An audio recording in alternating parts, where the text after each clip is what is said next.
ఇప్పుడు మీరు చూస్తున్న బేబీ వచ్చి తల్లికి వచ్చి 7 నెలలనే కానుపోయింది సరే. ఈ తల్లికి ఏంటంటే పెళ్ళయి 17 సంవత్సరాలుగా పిల్లలు లేవు సరే. పిల్లలు లేనప్పటికీ ఈ బిడ్డ 7 నెల వచ్చేటప్పటికి 28 వారాల్లో తల్లికి ఫిట్స్ వచ్చేసింది, బీపీ పెరిగి ఫిట్స్ వచ్చింది. అందువల్ల ఈ తల్లి బిడ్డ ఇద్దరిని వచ్చి నాయుడుపేటలోంచి మన హాస్పిటల్కి పంపించారు 2 రోజుల క్రితం.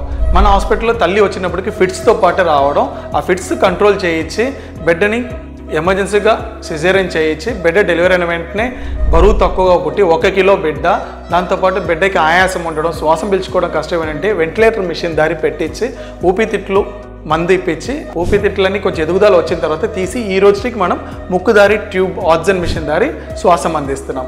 ఈ బిడ్డ డెలివరీ అయింది 7 నెలల అయితేలో పుట్టే బరువు 1 కిలో బిడ్డగా ఉంటే కూడా ఈరోజు ఇప్పటికీ 7 రోజుల తర్వాత బిడ్డకి కొంచెం ఊపిరితిత్తులు ఎదుగుదల రావడం, కొంచెం దాంతో బిడ్డ సొంతంగా శ్వాసం పీల్చుకోవడం, ఆయాసం తగ్గడం, ఇవి ఈ బిడ్డలో వచ్చిన ఒక సంతోషమైన కార్యక్రమం. 17 సంవత్సరాల పిల్లలు లేకుండా తల్లికి ఫిట్స్ వచ్చి తల్లిని కాపాడి బిడ్డను కాపాడి క్షేమంగా ఇంటికి పంపించేది మన ఫీనిక్స్ స్పెషాలిటీ హాస్పిటల్స్ వల్ల స్పెషాలిటీ.